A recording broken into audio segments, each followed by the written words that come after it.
Hi అండి, అందరికీ నమస్కారం. ఈరోజు మనం ఈ వీడియోలో తెలుసుకుందాం తులారాశి వారికి ఏ విధంగా ఉండబోతుంది, ఏ దేవత అనుగ్రహం ఉండబోతుంది, ప్రతి రాత్రి ఈ తులారాశి వారి ఇంటికి ఏ దేవత వస్తుంది, ఆమె ఏమి అడుగుతుంది మరియు ఏదైనా మీకు ఇవ్వాలని అనుకుంటుంది, అదేంటో ఇప్పుడు మనం తెలుసుకుందాం. ఫ్రెండ్స్, ఇప్పటిదాకా మీరు గమనించే ఉంటారు, చాలాసార్లు చాలా విధాలుగా మీరు ఏదో ఒక పనిలో ఎంతో నష్టపోతూ ఉంటారు.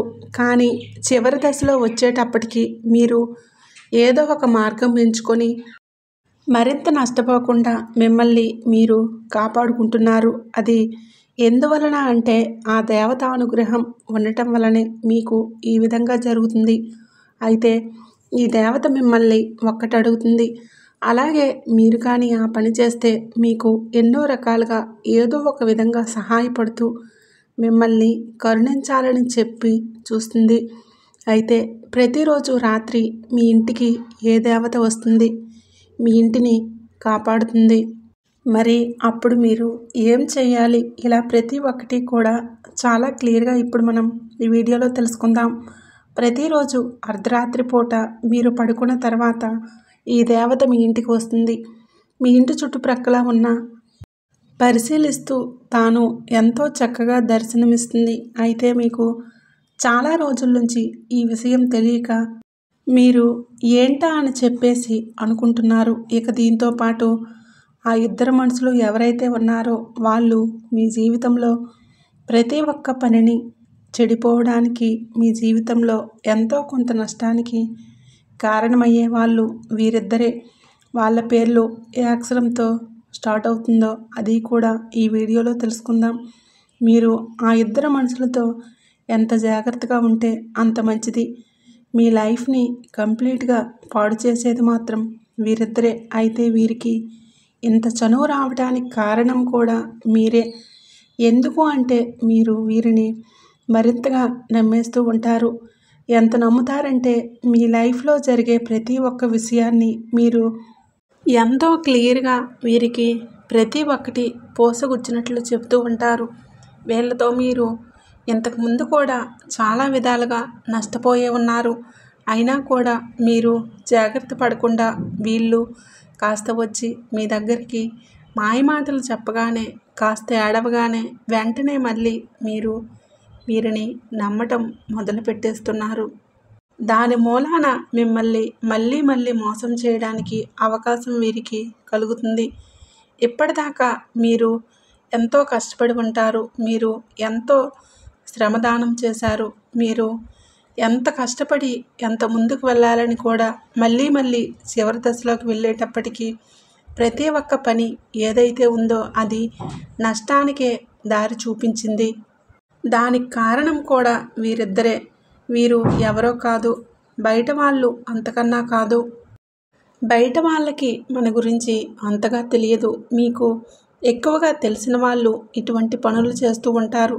మనం నవ్వుతున్నా, మనం ఏదైనా కొత్త వస్తువు కొన్నా, మనం కాస్త అభివృద్ధిలోకి వస్తే చాలు వీళ్ళు కళ్ళల్లో నిప్పులు పోసుకుంటారు.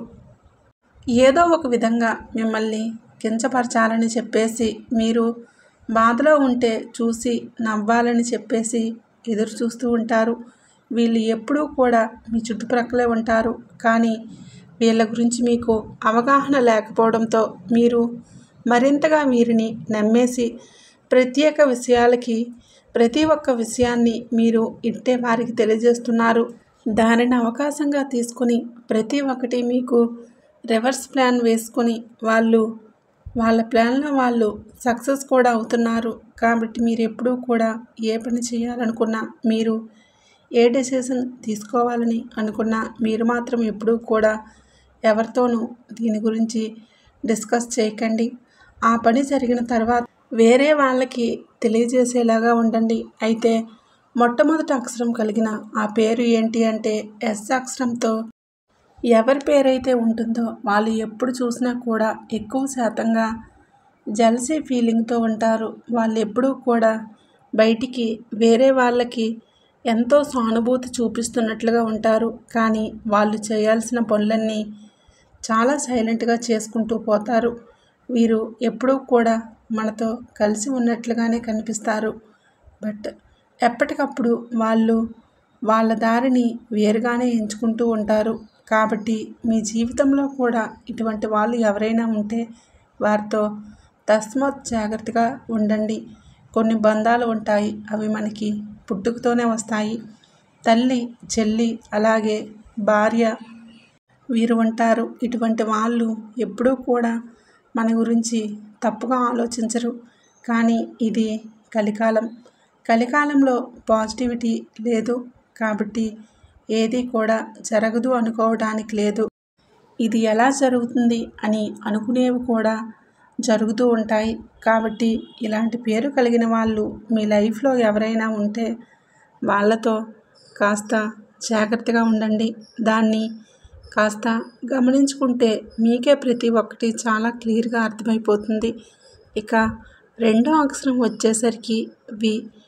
వి అనే అక్షరంతో కలిగి ఉన్న వాళ్ళు కూడా ఎక్కువ శాతంగా మీతో బాగానే ఉంటారు.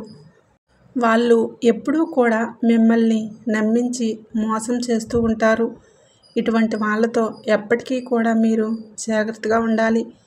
ఇలాంటి వాళ్ళు మీ లైఫ్లో ఉంటే వాళ్ళు మీ లైఫ్లోకి వచ్చిన తర్వాత మీ లైఫ్ అనేది అప్ అండ్ డౌన్ ఏ విధంగా ఉంది అనేది మీరు గమనించుకుంటే మీకే తెలిసిపోతుంది. ప్రతి ఒక్కటి ఏదైతే ఉంటుందో ఇన్పుట్, అవుట్పుట్ అనేది మీకు చాలా క్లియర్గా అర్థమైపోతుంది. కాబట్టి ఎప్పుడూ కూడా ఎవరిని కూడా అతిగా నమ్మకండి.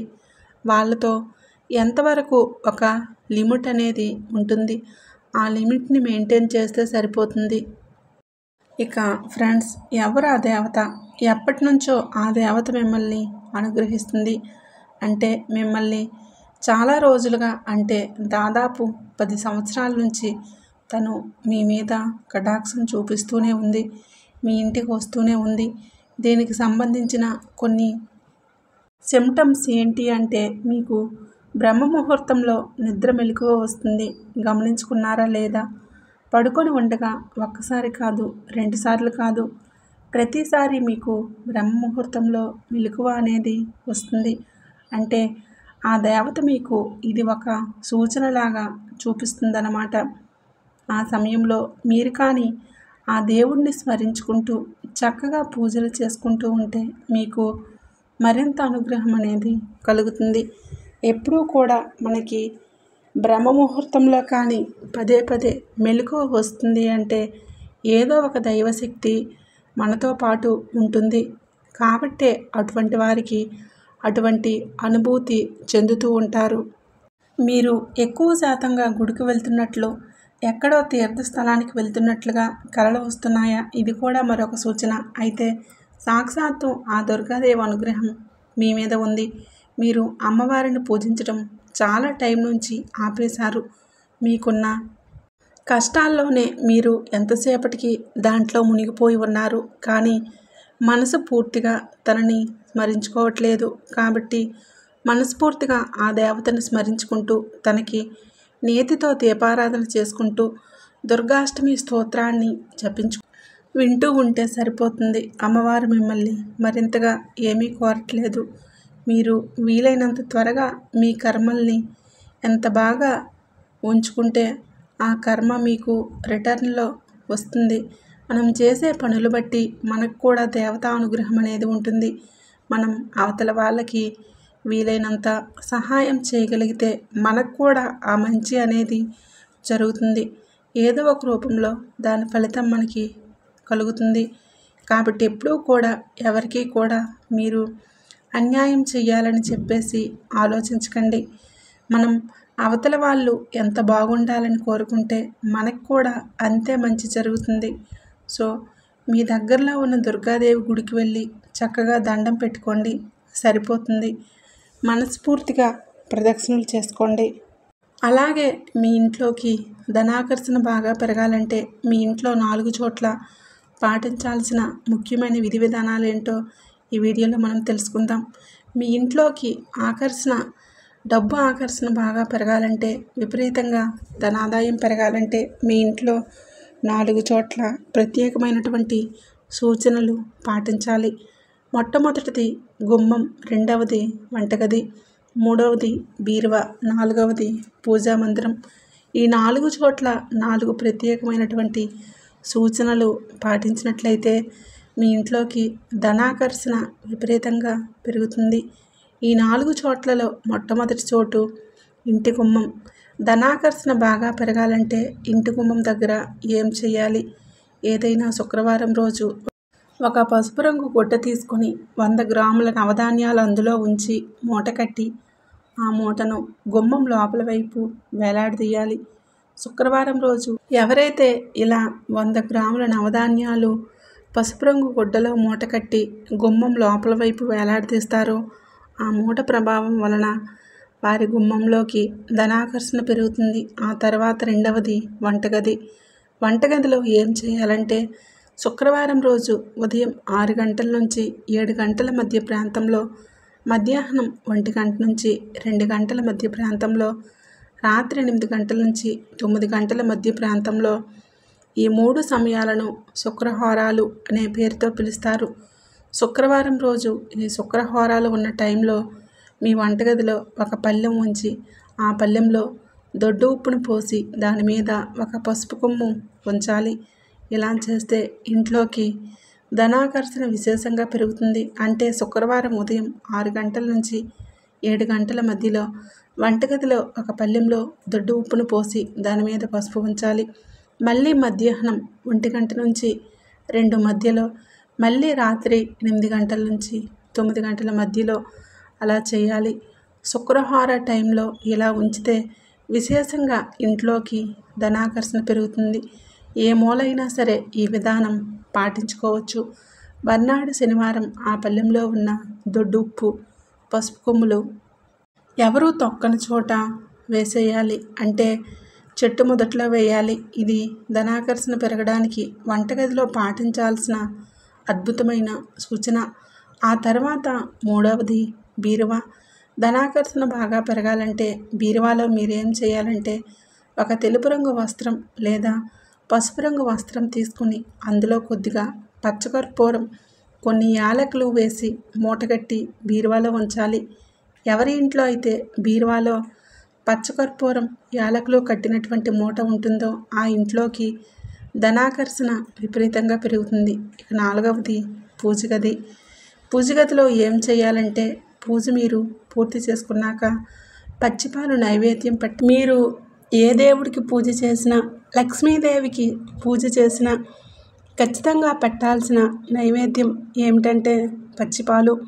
వీలైతే పచ్చి ఆవు పాలు నైవేద్యం పెట్టండి, లేదా పచ్చి గేదె పాలు నైవేద్యం పెట్టండి. నైవేద్యం పెట్టాక ఆ పాలతో మీరు కాఫీ కానీ టీ కానీ ఉపయోగించుకోండి. ఇది పూజా మందిరంలో చేయాల్సింది. ఇది 4వ సూచన. ఏ ఇంట్లో అయితే గుమ్మం దగ్గర, వంటగదిలో, పూజగదిలో, అలాగే బీరువాలో ఈ 4 విధి విధానాలు పాటిస్తారో ఆ ఇంట్లోకి ధనాకర్షణ విపరీతంగా పెరుగుతుంది. అనేక మార్గాల్లో ఇంటి ముందు పెట్టిన మూటలో నవధాన్యాలు మాత్రం 3 నెలలకు ఒకసారి మార్చుకుంటూ ఉండాలి. నవధాన్యాలు ఎవరూ తొక్కని చోట పోయాలి. ఈ పరిహారం పాటించండి. అనుకూల శుభ ఫలితాలను సిద్ధింపచేసుకోండి. జీవితంలో ఆకస్మికంగా అనుకోకుండా హఠాత్తుగా ధనప్రాప్తి కలగాలంటే ఎలాంటి పరిహారాలు పాటించాలో ఈ వీడియోలో మనం తెలుసుకుందాం. ఎవరికైనా సరే జీవితంలో ఆకస్మికంగా ఊహించని విధంగా పెద్ద మొత్తంలో ధనలాభం రావాలని కోరుకుంటాం. దీనిని ఆకస్మిక ధనప్రాప్తి యోగం అంటారు. అంటే మీరు ఊహించిన దానికంటే రెట్టింపు డబ్బులు రావటం, మీరు ఊహించిన దానికంటే భూములు, గృహాలు బాగా కలిసి రావడంతో మీరు ఊహించిన విధంగా ప్రమోషన్లు రావటం, ఇలా ఆకస్మికంగా డబ్బులు విపరీతంగా రావటాన్ని ఆకస్మిక ధనప్రాప్తి యోగం అంటారు. ఇలా ఆకస్మిక ధనప్రాప్తి యోగం కలగటానికి కూడా పరిహార శాస్త్రంలో కొన్ని పరిహారాలు చెప్పారు. అలా ఆకస్మిక ధనప్రాప్తి యోగం కలగాలంటే చాలా సులభమైన పరిహారం ఉంది. అదే ఉప్పు పరిహారం. ఈ పరిహారం ఏంటంటే ఎప్పుడైనా సరే మంగళవారం రోజు కానీ, గురువారం రోజు కానీ, శుక్రవారం రోజు కానీ, శనివారం రోజు కానీ ఒక గాజు బౌల్లో దొడ్డు ఉప్పు కొద్దిగా వేసుకొని మీ ఇంట్లో ఈశాన్య మూల పెట్టండి. మీకు వీలైనప్పుడల్లా వారానికి ఒకసారి ఈశాన్య మూలలో ఉంచిన ఉప్పు, ఆ ఉప్పు ఎక్కడైనా చెట్టు మొదట్లో పోసి మళ్ళీ ఉప్పు కొత్తగా పెడుతూ ఉండండి. ఈ పరిహారం అనేది మీకు ఆకస్మిక ధనప్రాప్తిని కలిగింపచేస్తుంది. చాలా సులభమైన పరిహారం. ఒక గాజు బౌల్ తీసుకోవడం, దొడ్డు ఉప్పును వేసి దాని మీద మూత పెట్టడం. ఈ పరిహారం చేస్తే మీకు ఉన్న జాతక దోషాలు తొలగిపోయి ఆకస్మిక ధనప్రాప్తి యోగం కలుగుతుంది. అలాగే ఆకస్మికంగా ఊహించకుండా మీకు ధనం బాగా కలిసి రావాలంటే మీరు ప్రతిరోజు కూడా సాయంకాలం పూట సంధ్యాదీపం పెట్టేటప్పుడు ఇంటి ముందు ప్రమిదలో ఆవ నూనె పోసి దీపం పెట్టండి. సహజంగా రోజు ఆడవాళ్ళు ఇంటి ముందు ప్రమిదలో నువ్వుల నూనె పోసి దీపం పెడతారు. కానీ ఊహించకుండా డబ్బులు రావాలంటే ఆవ నూనె పోసి దీపం పెట్టాలి. దీపం పెట్టిన తర్వాత ఆ దీపం కొండెక్కిన తర్వాత మిగిలిపోయినటువంటి ఆవ నూనెను ఎక్కడైనా చెట్టు మొదట్లో పోసేయండి. ఇలా కనీసం 40 రోజులు చేస్తే ఖచ్చితంగా ఆకస్మిక ధనప్రాప్తి యోగం కలుగుతుంది. అలాగే నర్సరీలో అశోక చెట్టు ఉంటుంది. నర్సరీకి వెళ్ళి అశోక చెట్టు తెచ్చుకొని కుండీలో కొన్ని రోజులు పెంచితే ఎవరికైనా అప్పులు ఉంటే అప్పులన్నీ తొందరలోనే తీరిపోతాయి. అశోక చెట్టు అంత గొప్పదని, శివపార్వతుల స్వరూపమని భవిష్య పురాణాల్లో చెప్పారు. అలా నర్సరీకి వెళ్ళి అశోక చెట్టు తెచ్చుకునేటప్పుడు అప్పుల వాళ్ళు అశోక చెట్టు కుండీలో పెంచాలని భావించేటప్పుడు అశోక చెట్టు వేరు కూడా తెచ్చుకోండి. అశోక చెట్టు చివర వేరు ఉంటుంది కదా, చిన్న వేరు కత్తిరించుకొని ఆ వేరు తెచ్చుకొని దాన్ని గంగాజలంతో కడిగి శుభ్రం చేసి పూజా మందిరంలో పెట్టండి. అలా పెట్టుకుంటే ఆకస్మిక ధనప్రాప్తి యోగం కలుగుతుంది. అలాగే ఎవరైనా మీకు లాఫింగ్ బుద్ధ గిఫ్ట్గా ఇచ్చారనుకోండి, తొందరలోనే మీకు డబ్బులు బాగా కలిసి వస్తాయని చైనా వాస్తు శాస్త్రాల్లో చెప్పారు. కాబట్టి ఎవరైనా సరే ఊహించిన విధంగా మీకు లాఫింగ్ బుద్ధ గిఫ్ట్గా ఇస్తే తొందరలో మీరు ఆకస్మిక ధనప్రాప్తి యోగాన్ని పొందబోతున్నారని సంకేతంగా భావించాలి. పల్లెటూర్లలో ఉండే వాళ్ళకైతే మర్రి చెట్లు కనిపిస్తూ ఉంటాయి. పట్టణాల్లో మర్రి చెట్లు ఉండవు. కానీ పల్లెటూర్లలో మర్రి చెట్లు ఉంటాయి. మీకు ఆకస్మిక ధనప్రాప్తి యోగం కలగాలంటే మర్రి చెట్టు దగ్గరికి వెళ్ళి మర్రి చెట్టు ఓడలు 2 తీసుకొని వాటిని ముడివేయండి. మర్రి చెట్టు ఓడలు ముడేసి ఇంటికి వచ్చేయండి. తొందరలోనే ఆకస్మిక ధనప్రాప్తి కలుగుతుంది. అలా కలిగిన తర్వాత మళ్ళీ మర్రి చెట్టు దగ్గరికి వెళ్ళి ఆ ముడి విప్పేసి రండి. ఇలా చేస్తే ఆ మర్రి చెట్టు ఓడల పరిహారం వలన కూడా ఆకస్మిక ధనప్రాప్తి యోగం కలుగుతుంది. చాలా సులభమైనటువంటి ఇంకొక పరిహారం ఏంటంటే గవ్వల పరిహారం. గవ్వల్లో పసుపు రంగు గవ్వలు ఉంటాయి. పసుపు రంగు గవ్వలు 6 తీసుకొని 6 పసుపు రంగు గవ్వలు, కొద్దిగా కుంకుమ పువ్వు ఉంటుంది. కొద్దిగా కుంకుమ పువ్వు ఈ 6 పసుపు రంగు గవ్వలతో పాటు కలిపి ఒక పసుపు రంగు వస్త్రంలో మూట కట్టి ఈ బీరువాలో దాచిపెట్టుకోండి. పసుపు రంగు గవ్వలు, కుంకుమ పువ్వు కలిపి మూట కట్టి బీరువాలో పెట్టుకుంటే తొందరలోనే ఏదో ఒక విధంగా మీకు ఆకస్మిక ధనప్రాప్తి యోగం కలగడానికి ఈ పరిహారం పనిచేస్తుంది. ఈ వీడియో నచ్చితే ప్లీజ్ తప్పకుండా లైక్ చేయండి, షేర్ చేయండి. అలాగే ఓం నమః శివాయ అని తప్పకుండా కామెంట్ అయితే చేయండి. ఇలాంటి మరిన్ని మంచి వీడియోస్ కోసం ఇప్పుడే మన ఛానల్ని తప్పకుండా సబ్స్క్రైబ్ చేసుకోండి. వీడియో చూసినందుకు ధన్యవాదాలు.